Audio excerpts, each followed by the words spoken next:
If you like weird and strange history as much as I do, then I have the podcast for you. I'm Jason Horton, host of Strange Year. Each episode, I break down the strange history and cultural happenings during that year, like 1977, the Wow Signal, 1963, Three Tramps Theory, 1844, the Millerite Movement, 1997, the Phoenix Lights, 1896, the Shortest War, 2004, Benjamin Kyle, 1518, the Dancing Plague, 1985, the Move Bombing, 1972, remote viewing. So to get your weekly weird history fix, pause the podcast you're listening to right now and subscribe to Strange Year wherever you listen to podcasts. Death by Flying Car. I'm Rebecca Lieb. I'm Jason Horton. And this is Ghost Town.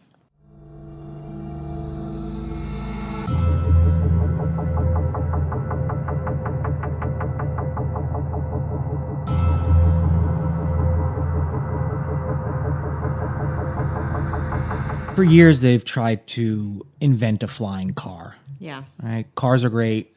Flying's great. Why don't we put them together? Yeah, ever since they saw Grease and they saw the car flying into the horizon, they were like, we need to do this for real. Which is very weird. I just watched Grease recently, and I saw that. And I saw that again, and I was like, and I know it's like a musical thing, but it's just... It's like a surrealistic component to a movie that's just 40-year-olds in high school. Like, there's nothing special about it, you know? Yeah, everyone in there is like, look like a bunch of parents. Mm-hmm. Just dressed in leather jackets. But they weren't even like, they look like our parents. Like, they look like they're younger than I am now, but they should be my parent. Yeah. It's very, anyway, flying cars. This is, I mean, we're around the same year because we're going to be talking about the Pinto. Are you familiar with the car, the Pinto? Yeah. Oh, yeah. My mother had one. Yeah. The mother that smoked while she was having, she was having naturally. me. What else is she supposed to do? The one, she was driving around a Pinto that if you crashed in the back of it, it would explode. Yeah, yeah. Well, that's like a Volkswagen Beetle and Rabbit, too, right? They had the engines in the back. The back, yeah. So a dangerous car. So they're like, you know what? This is the perfect car to slap some wings on. Yeah, let's make this baby fly. What can go wrong? Nothing. No, everything. No, keep listening. It's actually and it's amazing. Turns out it's actually everything. Everyone has one. Henry Smolinski was like, I'm going to invent the flying car. Yeah, what's Watch his deal? me. Well, in 1959, he joined Rocketdyne as a project engineer. So he had engineering background. He had engineering background. So He's it wasn't like, because we usually will talk about these things, and it's like a dude in a chair. You know, it's like it's usually like a guy with an idea. That's a Lawn Chair Larry episode, that's right. which I still think was successful in that respect. Yeah, he did fly. He did fly. I mean, and he came down alive. Yes, which is also a feat. He was more successful in that respect. Mm-hmm. So Henry, he did have experience working in, engineering, aerospace. He left to form his own company with his friend Hal Blake. Cool name, huh? Yeah, just two first names as real names. Very cool. It's like I grew up with a guy named Doug Freddy, and my dad would be like, "Oh, the kid with two first names." Oh, that's a cool name. Doug Freddy. They founded Advanced Vehicle Engineers in Van Nuys, California. You didn't see that coming. You didn't see that valley coming. Nice, baby. It all happens.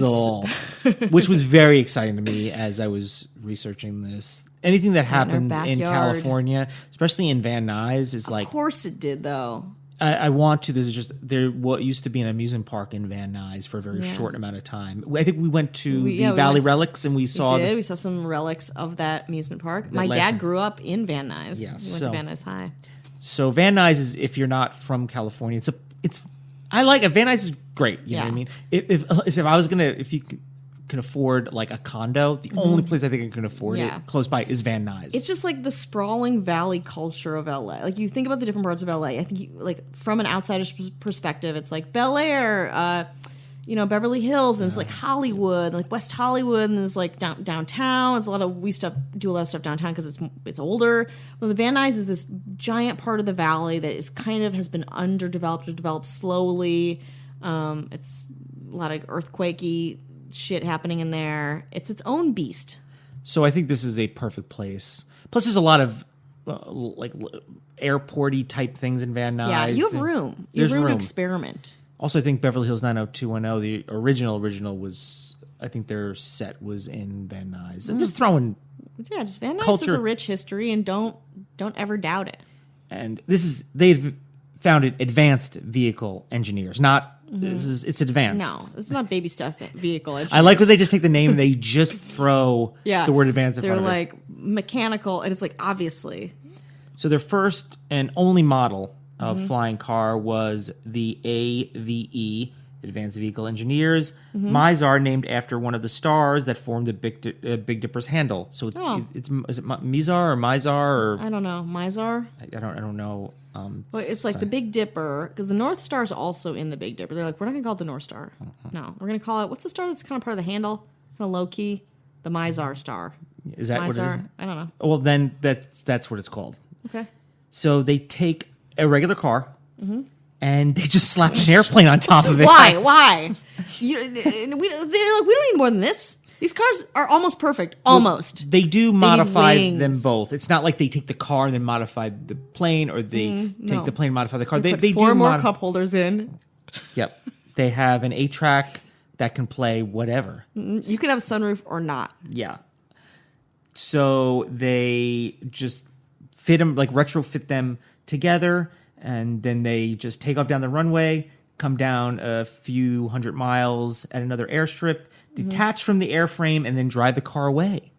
So it's... I can't even... Who got in this car? Unfortunately, the inventors, as you'll find out. You know what? I respect that, though. They didn't send someone else in there. They're like, well, let's get in this shit. Nope, Henry and Hal did it. The prototypes of the Mizar were made by sawing up a Cessna Skymaster. Naturally. I've been up in a Cessna. Have you? No, but that's like a is that a seaplane? Tiny... Like, it's a... Yeah. It can land on... Yeah. No, Cessna, they're just like it's a 2-seater. But my brother has a pilot's license, and he took me up when he was a teenager, and I was also a teenager. And I know, it's like, how about you go up with your brother that you fight with constantly, that you still have like bite marks on your arms from? He's going to take you up this tiny tin can that there's still an ashtray in, because... That's how old it was. Only time I've really feared for my life. The Skymaster's cabin and front engine were removed, and the rest of the plane attached to the Pinto. The wings sitting over the roof, and the pusher engine snuggling up against the hatchback. The Pinto was backed into the airframe, and 4 high strength. Yeah, not low, not medium. No. Self-locking pins were used to hook everything together. Just pins, though. There's still pins. I know, but there's 4 of them. The driver's controls were adapted so that in flight, the driver / pilot could control the airframe's ailerons by turning the steering wheel right or left, and the elevator by pushing and pulling the wheel. This seems very advanced, I guess is what I'm trying to say. There was pedals to control the rudder that were also installed, and all the flight controls inside the car It's like they reverted backward. It's like all of the car's technology, they're like, we don't need this shit. Yeah, I don't understand. We're attached to the airframe via connections that ran underneath the driver's side of the car. The Pinto's dashboard was outfitted with flight instruments like airspeed and rate of climb gauges and altimeter. Altimeter, right? Yeah, but also I just want to say like a Pinto too. They're like, what's the least sexy car that we can do this with?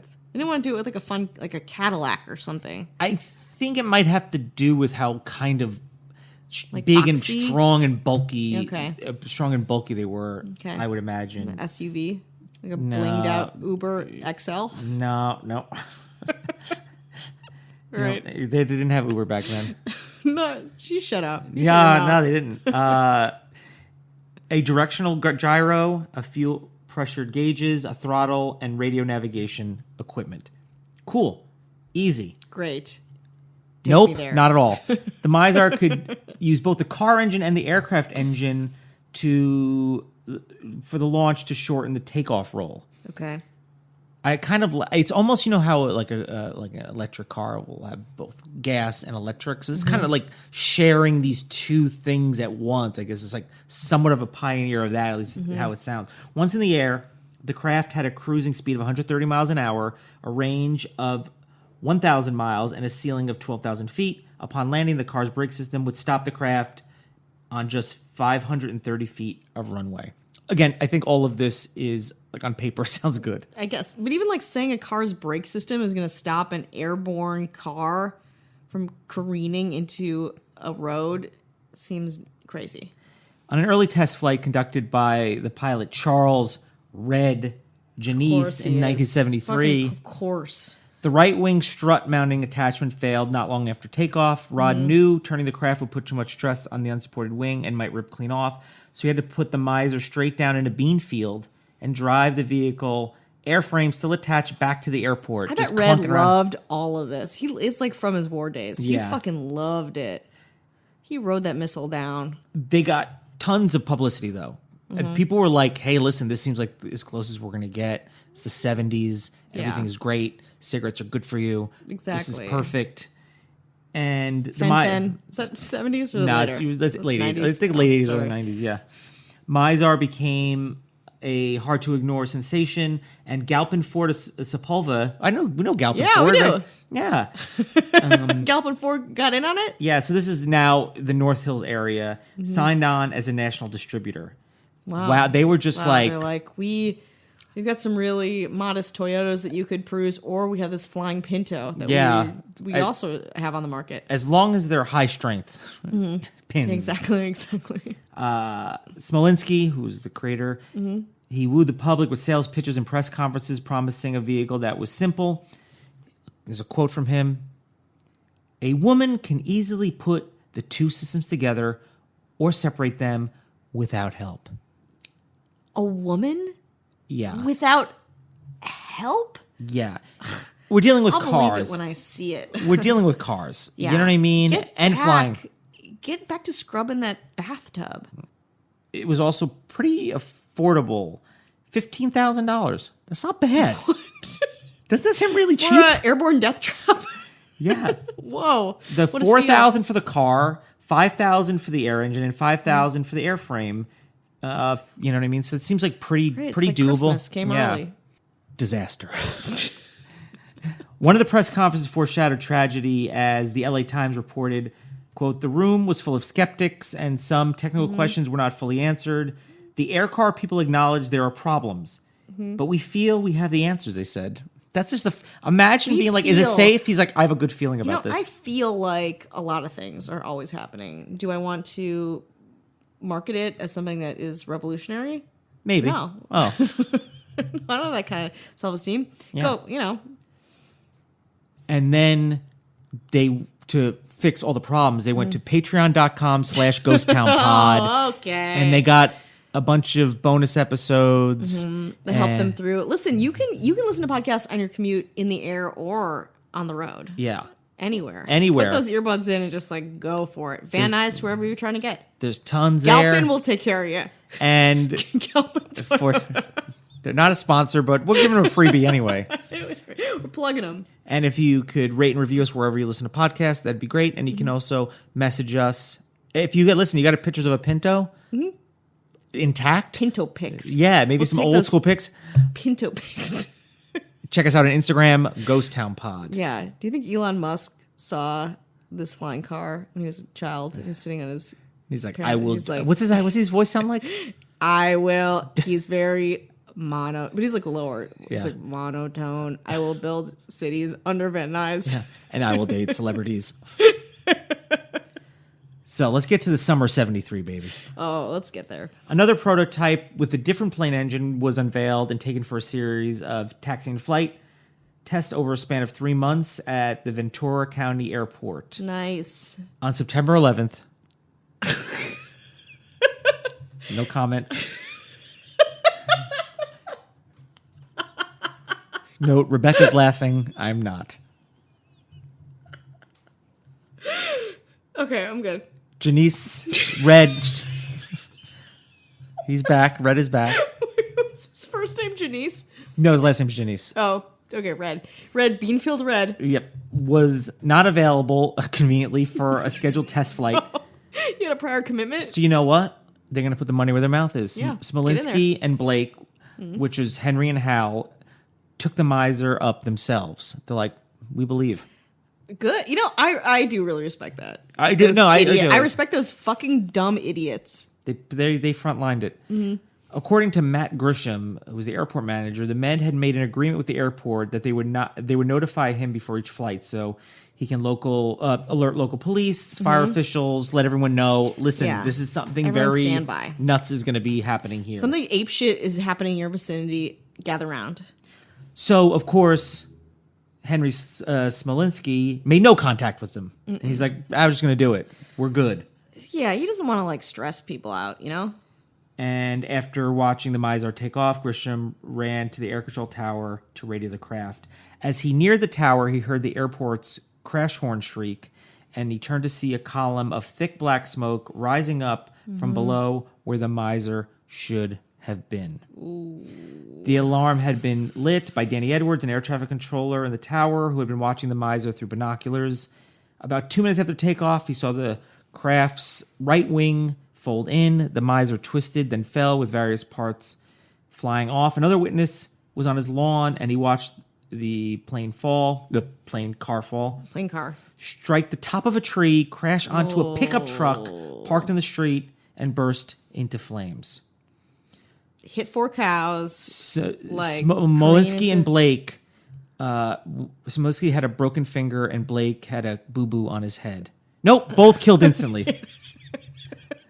I knew when you said boo-boo that you were lying to me. According to the local coroner, though, he wasn't able to determine, like if they died from the crash industry's burns or smoke inhalation. It doesn't really matter. It's a mix and match. After the investigation of the National Transport Safety Board reported that this particular version of the Mizar had several problems. I mean, you think? Thanks for the investigation. Yeah. Even though the Pinto was not a large car, the Mizar was just too heavy. It already overgrossed weight without passengers or fuel. Mm-hmm. So it's just like, listen, if you're like a 90-pound 6-year-old, that's your best bet. Great, good. And no fuel. Will you put a small like pit bull puppy in there? Yeah, that's good to go. They also found loose parts, and an earlier problem reared its head again. It's like, what were these people doing all this time? I think it probably, it sounds like from, Galpin Ford saying I'm interested in press conferences. Oh, and then the thing is like Theranos almost. It's like we're feels successful. People are believing in us, therefore it will be. We're going to do it. We're going to ignore the obvious problems because we are engineers and we should kind of see them, but that slows down the momentum. You're right. So now that Henry Smolinski died, the Mizar project was shelved and the AVE was shut down. It's easy to say that the Pinto, a car famous for being a death trap itself on the ground, should without wings and an engine, the car is unsafe. But he did make it fly even for a few moments when so many others tried to get their flying car off the ground.